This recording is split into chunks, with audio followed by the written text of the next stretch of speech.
मैं डॉक्टर स्मिता शर्मा और मैं आपको बीएससी पार्ट 1 का पेपर फर्स्ट पढ़ा रही हूँ।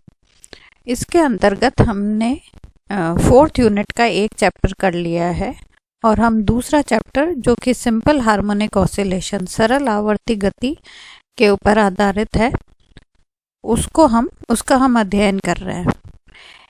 इस चैप्टर में हमने सबसे पहले सिंपल हार्मोनिक मोशन क्या होती है, सरल आवर्त गति क्या होती है और उससे संबंधित जो पैरामीटर्स हैं, जो प्राचल हैं, उनके बारे में हमने अध्ययन किया। उनके जो फॉर्मूलेज हैं उनको हमने वर्कआउट करा था। अब हम इसके सरल आवर्ती गति के कुछ उदाहरण हम ले रहे हैं, जिसमें से हमने सबसे पहले स्प्रिंग का उदाहरण लिया था। उसके पश्चात हमने सिंपल पेंडुलम का अध्ययन किया और कंपाउंड पेंडुलम का इससे पहले वाले लेक्चर में अध्ययन कर चुके हैं। कंपाउंड पेंडुलम वाले पार्ट में कुछ हमारा थोड़ा सा एक प्रैक्टिकल एस्पेक्ट रह गया था। कंपाउंड पेंडुलम या पिंड लोलक जो है वो हम किसको कहते हैं? अगर कोई दृढ़ पिंड को हम किसी बिंदु से जो उसके मतलब क्षैतिज अक्ष से जहाँ पर उससे हैंग कर दे तो और उसको थोड़ा सा दोलन करा के छोड़ दे तो वो स्वतंत्रता पूर्वक दोलन कर सकता है। तो जैसे आपने मान लो कैलेंडर की ही बात करें, आपने कील से टांगा और उसको हिला दिया, वो ऑसिलेट कर रहा है। इस तरीके से किसी भी थिंग को आप किसी रिजिड एंड से सस्पेंड करके आप उसको फ्रीली ऑसिलेट या स्वतंत्रता पूर्वक दोलन करा सकते हैं। ये सभी पेंडुलक की श्रेणी में आएंगे।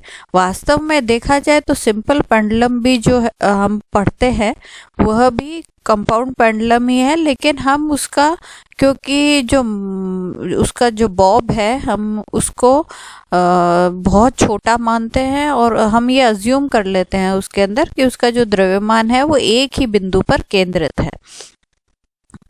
ठीक है, तो अब हमने इसमें कंपाउंड पेंडुलम का जब हमने अध्ययन किया था तो हमें पता है कि इस पिंड लोलक के ऊपर जब भी आप इसको दोलन कराते हैं तो इसको पुनः उसकी माध्य स्थिति या मीन पोजीशन पे लाने के लिए एक बल आघूर्ण, प्रत्यानयन बल आघूर्ण उस पर कार्य करता है और उसके हिसाब से हमने जो उसकी सरल आवर्ती गति की जो समीकरण निकाली थी वो ये निकाली थी, d² theta by dt² plus omega square theta is equals to 0। और ये इससे क्योंकि ये इसका जो फॉर्म है जहाँ ओमेगा स्क्वायर जो है वो हमारा ये आ गया था mgl/I के बराबर। और ये हमने इसका जो फॉर्म है ये सरल आवर्त गति की इक्वेशन से मेल खाता है, इसलिए हमने कहा इसकी गति सरल आवर्ती होती है। साथ ही हमने क्योंकि निलंबन बिंदु से हमने पिंड लोलक को टांगा हुआ है, पॉइंट ऑफ सस्पेंशन से वो सस्पेंडेड है, तो हमने उस एक्सिस के अबाउट मोमेंट ऑफ इनर्शिया निकाल लिया था। जो हमारे को मोमेंट जड़त्व आघूर्ण का जो ज्ञान है उसके आधार पर हमने समानांतर अक्षों की प्रमेय को काम में लिया और हमने आई जो ये दे रखा है, ये आई जो है ये हमारा एस बिंदु के से निकलने वाली अक्ष के परित जड़त्व आघूर्ण है उस बॉडी का। ठीक है, moment of inertia about an axis passing through the point of suspension. तो उस आधार पर हमने आई का मान ज्ञात कर लिया था और फिर हमने टाइम पीरियड को रीअरेंज करके कुछ ये फॉर्म हमने निकाल लिया था।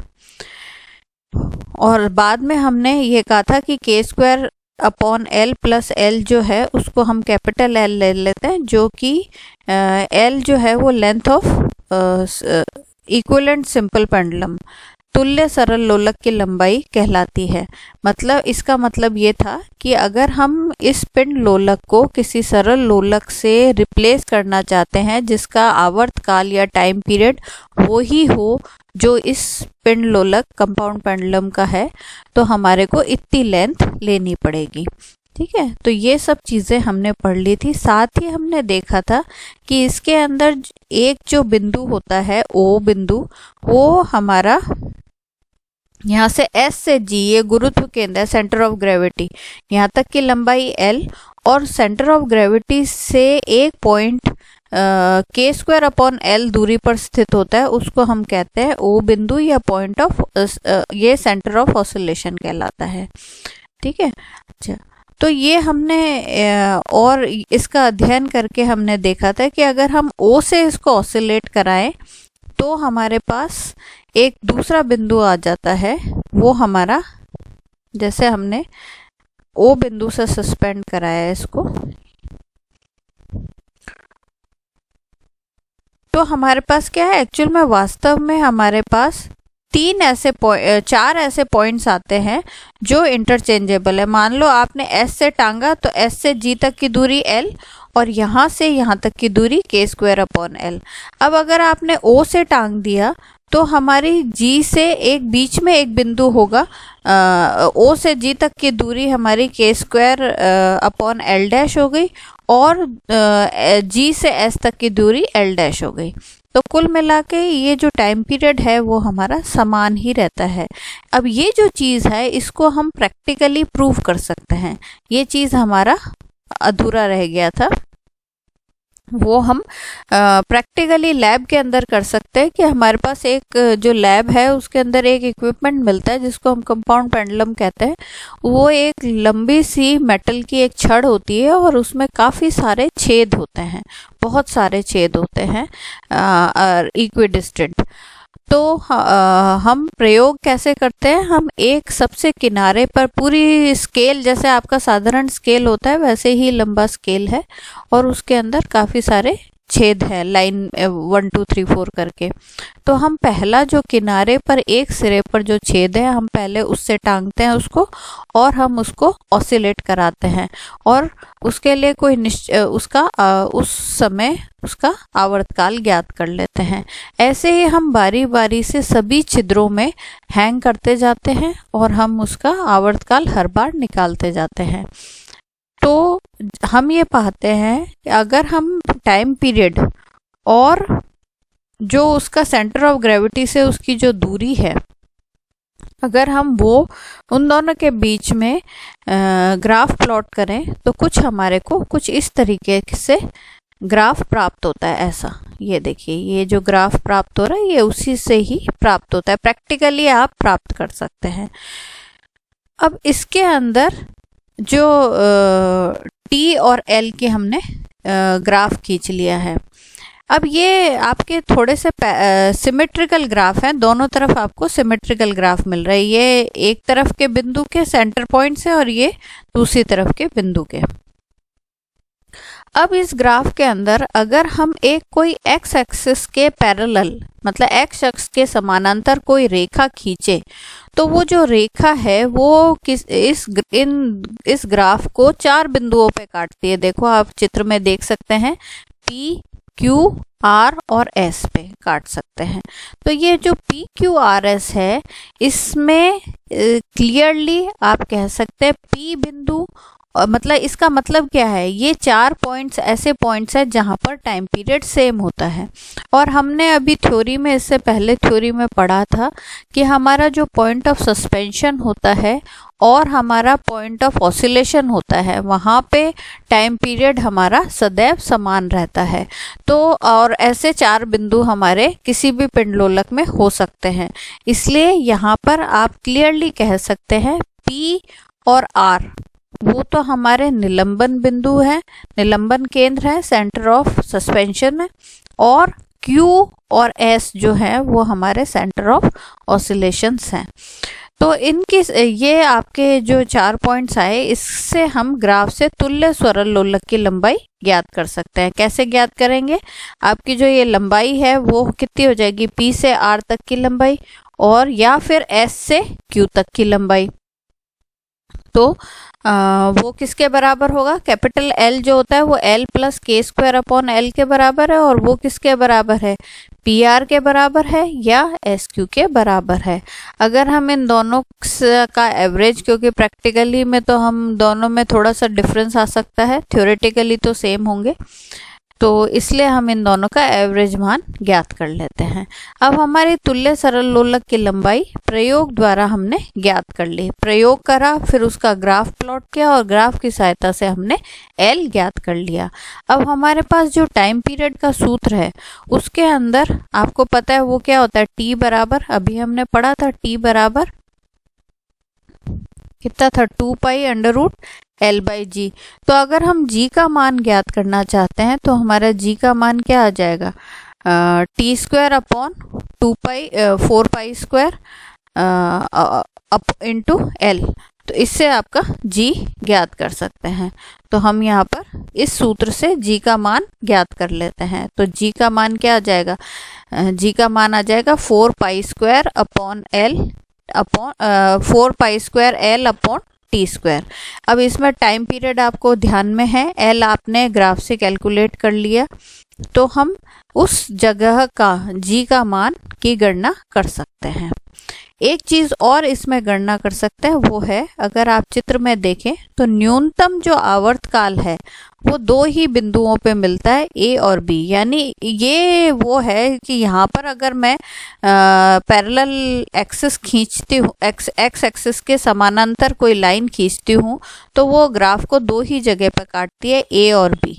इसका मतलब यहाँ पे क्या हो गया, यहाँ पर हमारा ये जो दोनों पॉइंट्स है ये मर्ज हो गए, ऐसे ही यहाँ पर जो दोनों पॉइंट्स है वो मर्ज हो गए। इसका मतलब क्या हो गया कि निलंबन केंद्र और दोलन केंद्र ए और बी बिंदुओं पर संपाती हो जाते हैं। Both centre of oscillation and centre of suspension get coincident at these points, point A and point B. इस स्थिति में सबसे इम्पॉर्टेंट चीज क्या हो जाती है, वो ये हो जाती है कि के स्क्वायर अपॉन एल जो है वो एल के बराबर हो गया, क्योंकि एक दूसरे के ऊपर ओवरलैप कर गए तो ये दोनों चीजें बराबर हो गई। और अगर हम इसको सॉल्व करें then we have k is equals to L. के जो है उसका मान एल के बराबर प्राप्त हो जाता है। तो इस प्रकार से हम k या l के बीच में संबंध ज्ञात कर लेते हैं। तो ये हमारा कंपाउंड पेंडुलम जो एक सरल आवर्ती गति का एक उदाहरण है, उसके बारे में हमने सभी जानकारियां प्राप्त कर ली। अब हम इसके आगे एक नेक्स्ट एग्जाम्पल करने से पहले इसको थोड़ा सा और वर्कआउट कर लेते हैं। हमारे को मालूम है इसके अंदर देखिए ये जो ग्राफ है इसमें आप एक बार देखिए, ए से बी के बीच की जो दूरी है इसको हम ग्राफ से निकाल सकते हैं। ये दूरी 2k के बराबर होगी। तो ए बी का मान जो है वो 2k के बराबर हो जाएगा, है ना। अब ये क्यों हो रहा है ये आप यहां से निकाल सकते हो, क्योंकि k जो है वो l के बराबर आ रहा है, ठीक है। तो उससे हमने ए बी बराबर 2k के बराबर है। तो अगर हम न्यूनतम आवर्तकाल निकालना चाहते हैं तो यहाँ पर क्या आ जाएगा, 2 pi under root 2k upon g के बराबर भी निकाल सकते हैं। और इसकी सहायता से हम k का मान भी ज्ञात कर सकते हैं और g का मान भी ज्ञात कर सकते हैं। तो ये हमारा कंप्लीट हो गया, पिंड लोलक के बारे में समस्त जानकारियां आपको मिल गई। अब हम नेक्स्ट इसका एग्जाम्पल करेंगे, वो है हमारा टॉर्शनल पेंडुलम, मरोड़ी दोलक। अब मरोड़ी दोलक क्या है, कुछ भी नहीं है, ये एक सिंपल सा, मान लो आपने कोई एक तार से कोई एक चीज लटका दी और आपने उसके अंदर ऐंठन डाली। जैसे मान लो आपका झूला है, आप उसका झूले के अंदर बच्चे खेलते वक्त कई बार बट डाल देते हैं, उसमें ऐंठन आ जाती है, फिर वो बट खुलते हैं, है ना। तो और वो खुलने के बाद वो काफी देर तक झूला, अगर हम उसको छेड़े नहीं तो काफी देर तक वो दोलन करता रहता है। ये टॉर्शनल पेंडुलम जो है वो उसी का ही एक सिंप्लीफाइड रूप है। तो हम इस टॉर्शनल पेंडुलम में हम क्या करते हैं, एक दृढ़ आधार से, एक किसी लंबे और पतले तार से एक भारी पिंड जैसे कोई गोला हो, चकती हो, मतलब जो भारी हो, उसको हम लटका देते हैं। और ये जो व्यवस्था है ये हमारी मरोड़ी दोलक कहलाती है। It is called a torsional pendulum. A disc or a sphere is suspended by a thin wire through a rigid end, then it is called a torsional pendulum. अब इस तार के इसमें क्या होगा, इसको थोड़ा सा नीचे से हम ट्विस्ट कर दें इस डायरेक्शन में, है ना, और इसको ट्विस्ट करके छोड़ दें, तो क्या होगा, जैसे ही आप ट्विस्ट करते हो तो इसके अंदर एटन पैदा हो जाती है पूरे तार में, है ना, और जैसे ही आप छोड़ोगे तो वो एटन वापस इस डायरेक्शन में खुलेंगे, तो क्या होगा, यहाँ ये इस तरीके से ऑसिलेट करना प्रारंभ कर देता है।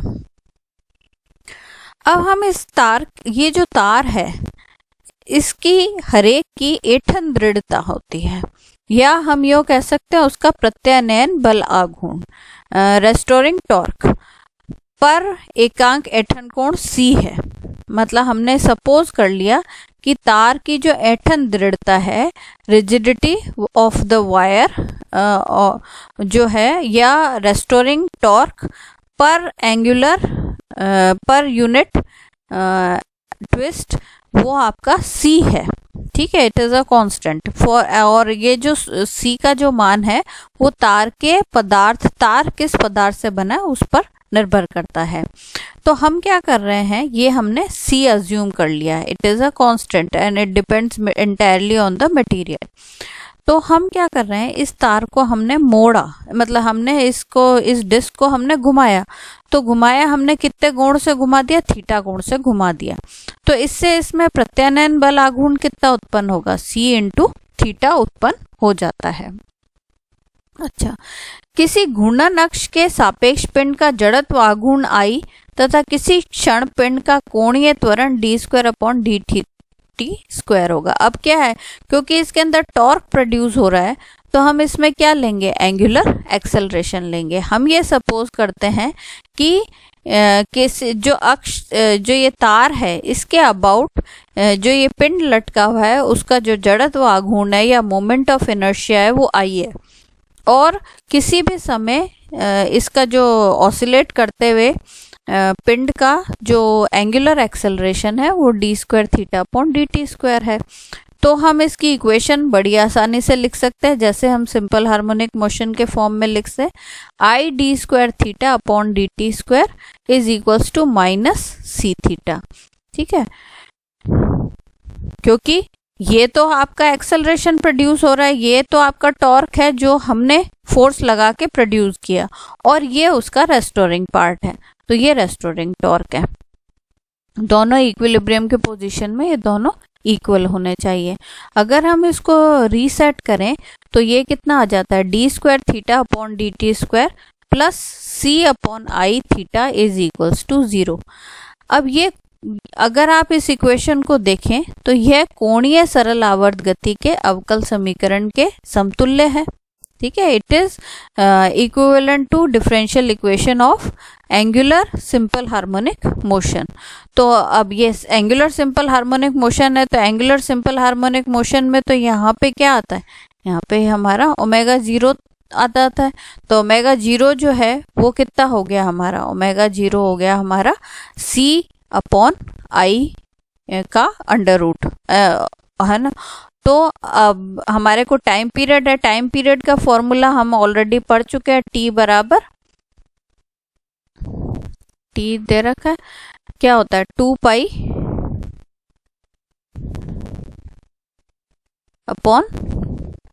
ω0 या ओमेगा कुछ भी कह लो, है ना। तो 2π/ω है, तो 2π तो 2π हो गया, और ओमेगा डिनोमिनेटर में जाने से C नीचे आ जाएगा, I ऊपर हो जाएगा, तो √I/C, ये इस वाले सिस्टम का टाइम पीरियड निकालने का सूत्र आ गया। तो ये भी एक सरल आवर्त गति करता है टॉर्शनल पेंडुलम, मरोड़ खाता हुआ कोई दोलक जो है वो भी एक सरल आवर्त गति पैदा करता है, और उसके जो ऑसिलेशंस हैं उनका जो टाइम पीरियड है या उसका उन मरोड़ी दोलन का जो आवर्त काल है वो T बराबर 2π/I/C से दिया जाता है। C यहाँ पे तार के पदार्थ पर निर्भर करता है, और I जो है वो आपका मोमेंट ऑफ इनर्शिया या जड़त्व आघूर्ण है किसी तार, मतलब जो तार जिससे हमने इस बॉडी को सस्पेंड किया है उस बॉडी के डायरेक्शन में कोई एक्सेस, उसके अबाउट कोई एक्सेस है, उसके अबाउट जो मोमेंट ऑफ इनर्शिया है इस पिंड का, वो हमारा आई से दिया जाता है। तो इस प्रकार से हमने मरोड़ी दोलक के बारे में देखा कि वो भी एक सरल आवर्त गति करता है। तो अब हम इसके अंदर नेक्स्ट, इसके बहुत सारे सरल आवर्त गति के बहुत सारे एग्जाम्पल हैं। अब नेक्स्ट जो हम पढ़ेंगे वो है हमारा द्वितंतु दोलन, बाइफाइलर ऑसिलेशंस। लेकिन बाइफाइलर ऑसिलेशंस जो हैं वो एक्चुअल में हमारे को थोड़ा डिटेल में पढ़ेंगे, हम उसके अंदर कुछ वर्कआउट भी करेंगे, इसलिए हम नेक्स्ट लेक्चर में इसको करेंगे। धन्यवाद।